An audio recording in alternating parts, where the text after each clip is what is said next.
Olá, querido! Chegamos ao dia 22 da nossa série de devocionais Um Mês para Viver. Tenho certeza que Deus tem falado contigo e eu quero te desafiar a perseverar até o fim. Vamos lá? Placas de sinalização. Vivenciando um milagre pessoal. C.S. Lewis disse: os milagres são uma narração em letras miúdas da mesma história que está escrita por todo mundo em letras grandes demais para que alguns de nós leiam. William Carey disse: tente grandes coisas para Deus e espere grandes coisas dele. Centenas de pessoas já me perguntaram como é possível exercitar a fé durante os períodos difíceis e áridos da vida, em que nada parece dar certo. Muitas dizem que seria preciso um milagre para que a vida delas fosse transformada. O casamento sobrevivesse, os negócios fossem bem-sucedidos, os filhos voltassem. Ao conversar com essas pessoas, sempre tento deixar duas coisas bem claras. A primeira, Deus é especialista em milagres. E a segunda, não existem fórmulas e nem palavras mágicas. Ele não é um gênio pronto para nos conceder 3 desejos. Se tivesse apenas um mês para viver, talvez você se sentisse tentado a implorar a Deus um milagre para estender os seus dias. Porém, embora a nossa vida esteja claramente nas mãos dele, e ele, com certeza, possa nos curar fisicamente, o milagre de que você, na verdade, precisa está em suas prioridades e seus relacionamentos. Talvez você esteja em busca de um milagre financeiro, físico ou relacional na vida. Os milagres não são apenas possíveis, são mais comuns do que pensamos. Deus se importa conosco e quer trabalhar em nós. O difícil é lembrar disso quando estamos num cruzamento e precisamos definir qual caminho seguir. O grande jogador de beisebol, Yogi Berra, disse certa vez: quando chegar a um cruzamento na estrada, siga em frente. Isso não ajuda muito. Se você estiver enfrentando uma perda dolorosa ou precisar escolher entre 2 boas opções, a única maneira de ver o milagre é caminhar na direção de Deus. Certamente não existe uma fórmula, mas encontro na Bíblia 4 placas de sinalização que podem ajudar-nos a transformar os cruzamentos numa jornada gratificante e milagrosa. Ruas de mão única. Uma das melhores ilustrações desses 4 princípios orientadores está presente na história de Eliseu e a viúva no Antigo Testamento. Temos ali o processo que Deus sempre usa quando deseja realizar um milagre na nossa vida. Tudo começa com uma situação calamitosa e um pedido de ajuda. 2 Reis 4:1 diz: certo dia, a viúva de um dos membros do grupo de profetas foi pedir ajuda a Eliseu. Meu marido, que o servia, morreu, e o Senhor sabe como ele temia o Senhor.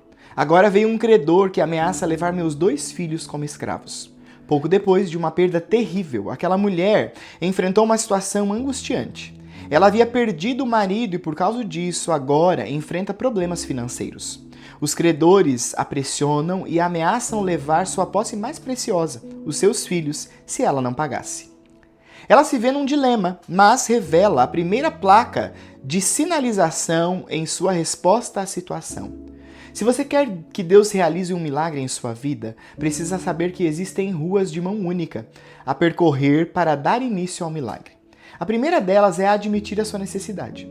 Se você quer que Deus trabalhe na sua vida, tem de reconhecer que precisa dele. É claro que não gostamos de admitir isso quando temos um problema.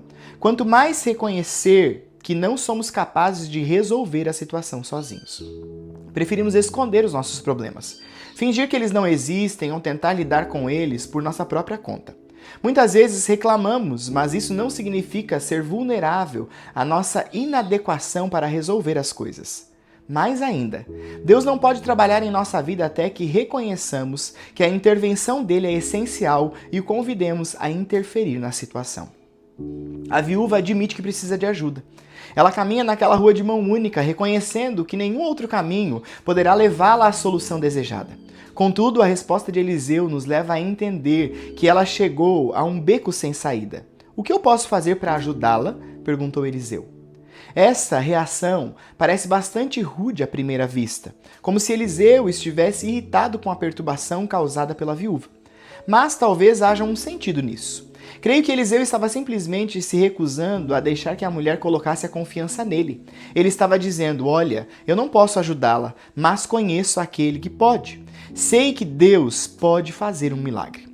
O único jeito de transformar um momento decisivo num milagre é trilhar estas duas ruas de mão única. A primeira rua, admitir sua necessidade, leva à segunda, buscar a Deus como o único que pode conduzir na direção correta. Aonde você vai quando tem problemas? Você liga para o serviço de atendimentos psicológicos ou consulta o horóscopo? As pessoas tentam todo tipo de coisa quando passam por necessidades. Quanto mais desesperadas ficam, mais loucas se tornam na busca de recursos externos que possam ajudá-las. Existe apenas um recurso que pode prover o milagre de que precisamos. Podemos ir diretamente a Deus, o único com poder, a sabedoria e o amor que querem o nosso bem. Vale a pena refletir. Para você é difícil admitir uma necessidade? Quais são as 3 maiores necessidades de sua vida neste exato momento? Quem está ciente delas? O que o impede de contar essas necessidades a mais pessoas? O que o impede de buscar a Deus? Pare, olhe e escute. Agora, estamos preparados para a próxima placa de sinalização em nossa jornada, um sinal de pare. Depois da resposta inicial, Eliseu fez outra pergunta estranha. Diga-me, o que você tem em casa? 2 Reis 4:2. Deus sempre faz essa pergunta antes de realizar um milagre na nossa vida. Como a viúva necessitada, é comum nos concentrarmos naquilo que não temos e desprezarmos o potencial do que Deus já nos concedeu. Deus já tinha dado àquela mulher o início do seu milagre e ela precisava reconhecer isso. Precisamos parar e avaliar o que temos. Deus sempre começa a trabalhar a partir de onde estamos e daquilo que temos. Ele não faz uma limpeza geral em nós, nem transforma todo o mal em algo maravilhoso num único instante. Deus pergunta, bem, o que tem aqui para trabalhar? Pare de se preocupar e comece a procurar. Você precisa pegar o que tem e entregar a Deus. Seu tempo, talento, recursos e energia. Não importa o quão pareçam limitados, são o ponto de partida dele. Quando você se dispõe e os entrega, as intervenções e as bênçãos de Deus começam a acontecer. Retorno permitido. Se você deseja ver Deus transformar sua situação no destino que Ele tem para a sua vida, precisa seguir a terceira placa de sinalização e fazer um retorno, passando da perspectiva negativa para a positiva. Nossa primeira reação quando surgem os problemas tende a ser negativa. Sempre exagerando, declaramos que tudo está ruim. Não há nada de bom e não existe esperança. Essa era a perspectiva inicial da viúva. Veja como ela responde à pergunta de Eliseu: eu não tenho nada, exceto uma vasilha de azeite. 2 Reis 4:2. Ela parte do negativo, mas rapidamente faz um retorno para o positivo. Teria sido natural que aquela mulher dissesse: eu não tenho nada, ponto final, fim da história. Não tenho coisa alguma. Contudo, em vez disso, ela vai para o positivo, adicionando a frase, exceto uma vasilha de azeite. Essa mudança de direção exige fé. Ela reconhece que existe um pequeno recurso, alguns gramas de possibilidade. Ao fazê-lo, ela exerceu sua fé, o que desperta a esperança. Ela não está num processo de negação, tampouco está disposta a desistir. Ter fé não é ignorar a realidade presente, mas é reconhecer que com Deus todas as coisas são possíveis. Fingir que o problema não existe não é fé, é estupidez ou negação. A fé não nega o problema, ela ajuda a vê-lo de uma nova perspectiva através dos olhos de Deus. Se você não olhar com os olhos da fé, aquelas pequenas bênçãos serão desprezadas e você dirá como a mulher no primeiro momento: não há nada na minha casa. Tenho enormes necessidades e os meus problemas são sérios. Não vejo nada de bom na minha situação. Para mudar para o positivo e descobrir a perspectiva de Deus, você deve usar os olhos da fé. Quando o fizer, sua mudança de atitude abrirá espaço para que Deus realize um milagre na sua vida. Deus gosta de pegar o pouco que temos e multiplicá-lo, porque assim ele recebe o crédito. Ele se deleita em pegar o comum e transformá-lo em incomum, porque ao fazê-lo revela um pouco mais quem ele é. Em geral, sufocamos a habilidade de Deus de realizar um milagre, mesmo quando estamos orando por ele. Ficamos muito concentrados em palavras negativas, culpando os outros e nos preocupando. Nada disso, porém, leva à fé ou uma mudança de perspectiva. Não conseguimos reconhecer o que Deus faz em nossa vida se permanecermos mergulhados no pessimismo. Precisamos fazer o retorno e nos concentrar em Deus e não no problema. Vale a pena refletir. Qual a diferença entre fazer um retorno, como fez a viúva, e ser otimista? Como buscar a perspectiva de Deus é mais do que simplesmente procurar o lado bom das coisas? Dê a preferência. A quarta placa de sinalização na estrada rumo ao milagre é a mais importante, o sinal de preferência. Se você seguir os outros 3 sinais, mas não esse, não será possível esperar um milagre. É fundamental que comecemos a servir aos outros com as bênçãos que Deus já nos concedeu. Na história da viúva, Eliseu pediu que ela fizesse algo muito incomum.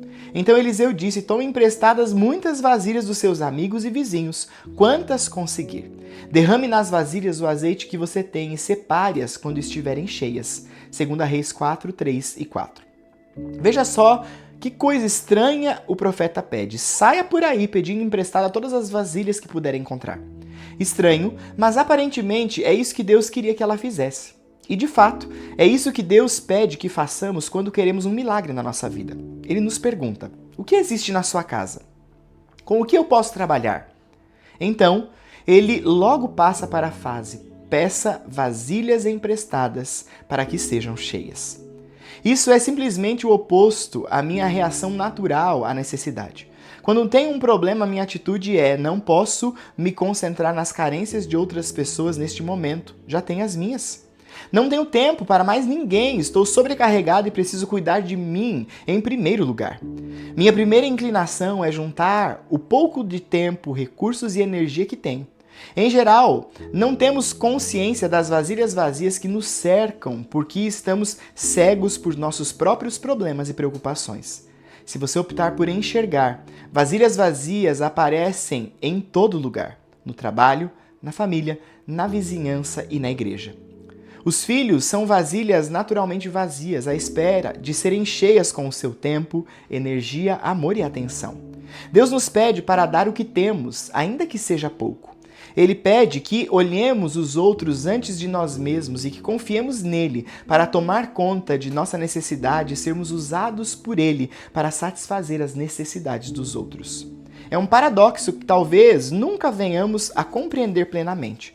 Quando tiramos o foco de nós mesmos e o colocamos em Deus, quando derramamos nossa vida sobre outras pessoas, seguindo a orientação dele, ele começa a derramar seus milagres sobre nós. Por mais contrário à intuição que possa parecer, o melhor conselho que posso lhe dar é procurar vasilhas vazias sobre as quais você possa derramar-se quando estiver passando por um problema. Existe uma certa lógica nisso. Por que Deus nos abençoaria se não tivéssemos dispostos a abençoar outras pessoas? Somos abençoados para sermos bênção. Quando você toma a decisão de ajudar outra pessoa, Deus decide ajudar você. Quando você livra alguém de problemas, encontra um lugar para enterrar seus próprios problemas. Deus espera para ver se você tem fé para dar um passo e começar a satisfazer as necessidades de outra pessoa, e então confiar que Ele satisfaça as suas. É tão pouco natural que se torna sobrenatural. Se você deseja ver milagres, encontre vasilhas vazias para derramar sua vida sobre elas.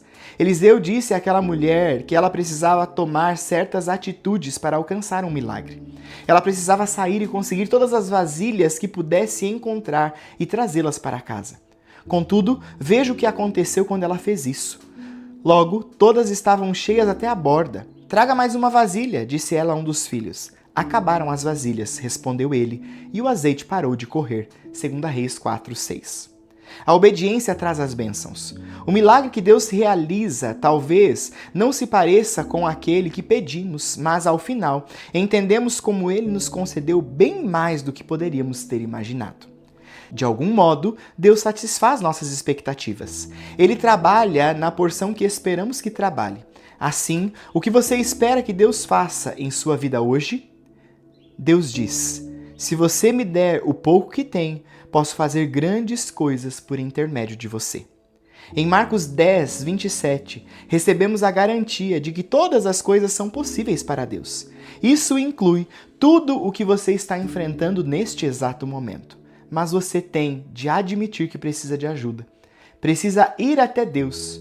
fazer um retorno de suas expectativas negativas e começar a olhar para Ele, concentrando-se nele e não em suas limitações. Dê-lhe a preferência e derrame sua vida em vasilhas vazias, confiando que Deus proverá aquilo que você precisa. Esse é o mapa da jornada da vida para a qual você foi criado, uma vida repleta de milagres. Para a vida toda. Descreva um momento de sua vida em que você experimentou e testemunhou um dos milagres de Deus. Como vê essas 4 placas de sinalização no caminho pelo qual Deus tratou a situação?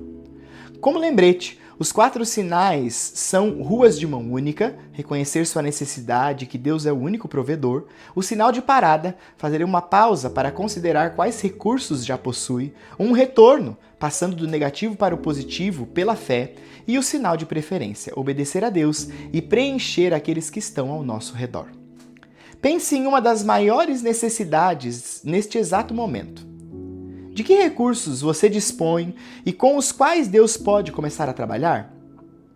Faça um inventário da sua vida e não despreze o pouco de azeite que você tem e talvez não esteja diretamente relacionado à sua necessidade.